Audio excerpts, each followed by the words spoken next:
자, 역사라는 건 가정이 존재할 수 없습니다. 그럼에도 불구하고 역사를 가정해 보자면은 우리나라가 자기 힘으로 근대화를 이룰 수 있는 나라인가? 라는 거에서 많은 의심을 해볼 수 있는 여지가 있습니다. 제가 생각하기에 우리나라에는 위대한 인물들이 굉장히 많았지만 또 그만큼 우매한 사람이 나라에서 어떤 결정권을 가지고 우매한 사람에게 힘이 주어지면은 나라가 망한다는 선례도 굉장히 많이 보여준 국가라고 생각이 듭니다. 예를 들면은 제가 일전에 박정희 대통령이 플라톤이 말한 철인에 가까운 사람이라고 이야기했던 면에서 반박의 여지가 있을 수 있다고 생각을 합니다. 첫 번째로 그 사람은 독재를 저질렀습니다. 권력이 후반부쯤이 됐을 때는 단순히 나라를 사랑한다는 마음보다는 그러니까 자신의 권력을 끝까지 유지하려고 하는 욕망이나 욕심 또한 분명히 존재했을 거라 생각이 듭니다. 다만 제가 그를 철인에 가깝다고 표현한 것은 그가 대한민국에 일으킨 경제적 성장은 말이 안 될 만큼 거대했기 때문입니다. 이거를 따라잡기 효과라고 표현하는 사람도 있습니다. 실제로 따라잡기 효과는 다른 조건들이 동일할 때 상대적으로 빈곤한 국가가 훨씬 더 빠른 속도로 성장을 해서 경제 성장을 이룬다는 거고 그거에 대한 선례가 굉장히 많습니다. 실제로 우리나라도 그거의 예시로 하나로 집어넣기도 합니다.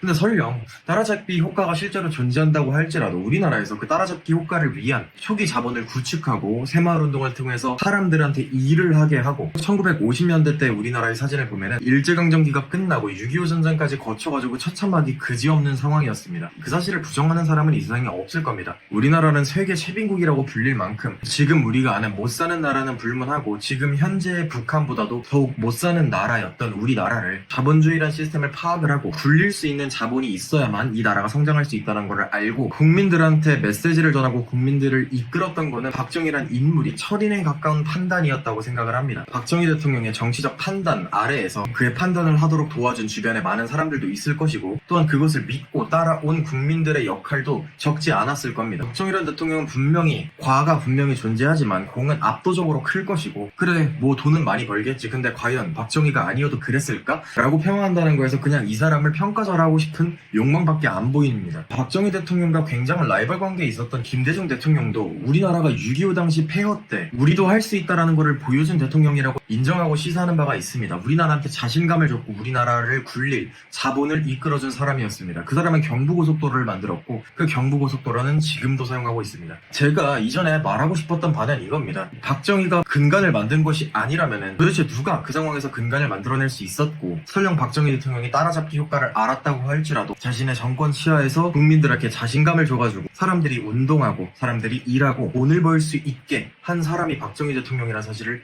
왜 부정하려고 하는지 전 이해가 안 돼요.